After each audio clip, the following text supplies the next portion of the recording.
Palestinian refugees are people who lost both their homes and means of livelihood as a result of the 1948 Arab-Israeli conflict and the 1967 Six-Day War.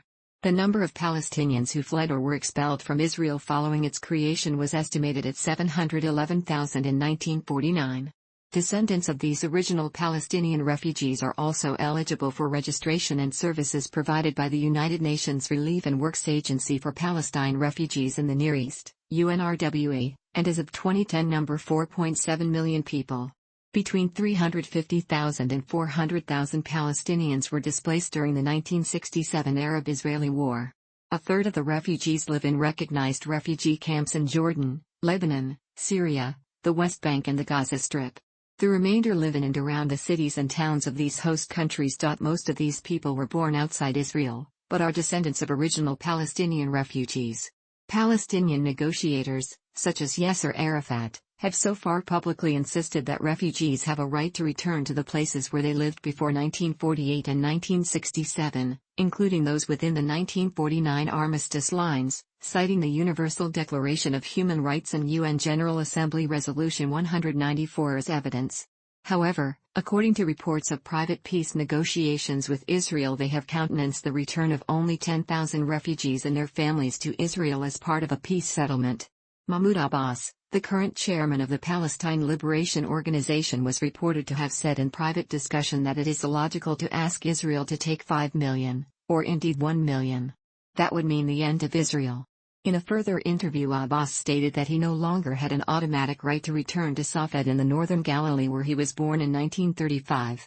He later clarified that the remark was his personal opinion and not official policy. The Arab Peace Initiative of 2002 declared that it proposed the compromise of a just resolution of the refugee problem.Palestinian, and international authors have justified the right of return of the Palestinian refugees on several grounds. Several scholars included in the broader New Historians argue that the Palestinian refugees fled or were chased out or expelled by the actions of the Haganah, Lehi, and Irgun, Zionist paramilitary groups. A number have also characterized this as an ethnic cleansing.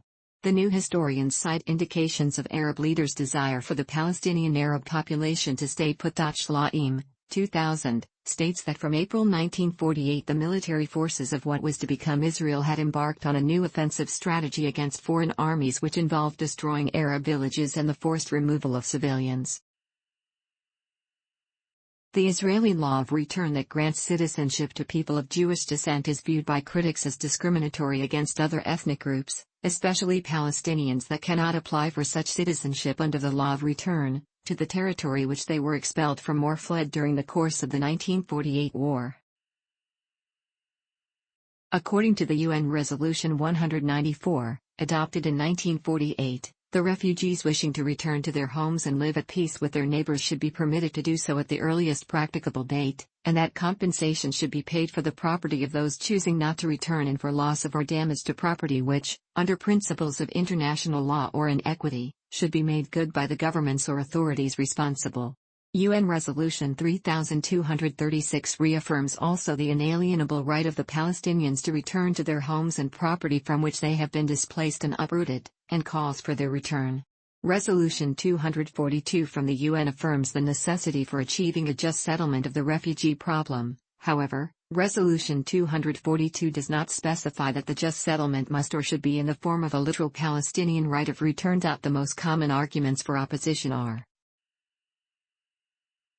on the August 18, 1948, at the United Nations Security Council, Israel declared that it is not reasonable to contemplate a return of the refugees as the Arab League and the Arab High Committee have announced their intentions to continue their war of aggression and resume hostilities, noting that the state of war has not been lifted and that no peace treaty has been signed. However, Israel accepted the next year the return of some of the refugees, notably through the annexation of the Gaza Strip or by absorbing 100,000 of them in exchange of a peace treaty. The Arab countries refused the proposal, demanding a complete return.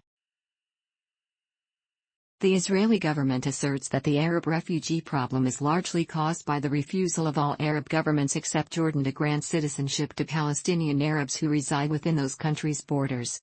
This has produced much of the poverty and economic problems of the refugees, according to MFA documents. The Palestinian refugee issue is handled by a separate authority from that handling other refugees, that is, by UNRWA and not the UNHCR. Most of the people recognizing themselves as Palestinian refugees would have otherwise been assimilated into their country of current residency, and would not maintain their refugee state if not for the separate entities. Concerning the origin of the Palestinian refugees, the Israeli government said that during the 1948 war the Arab Higher Committee and the Arab states encouraged Palestinians to flee in order to make it easier to rout the Jewish state, or that they did so to escape the fights by fear. The Palestinian narrative is that refugees were largely expelled and dispossessed by Jewish militias and by the Israeli army. Historians still debate the causes of the 1948 Palestinian exodus.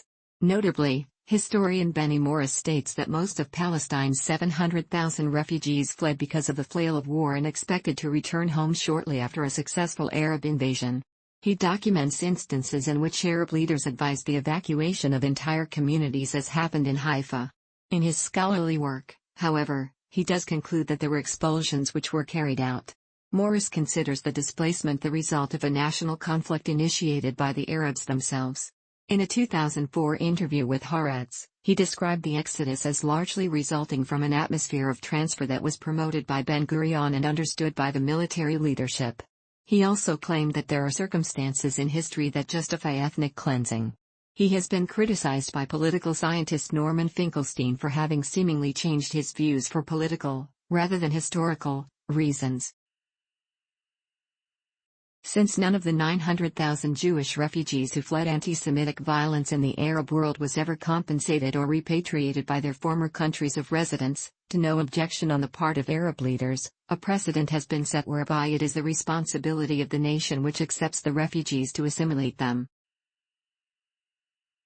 Although Israel accepts the right of the Palestinian diaspora to return into a new Palestinian state, Israel insists that the return of this population into the current state of Israel would be a great danger for the stability of the Jewish state. An influx of Palestinian refugees would lead to the destruction of the state of Israel. According to Ephraim Karsh, the Palestinians were themselves the aggressors in the 1948 to 1949 war who attempted to cleanse a neighboring ethnic community.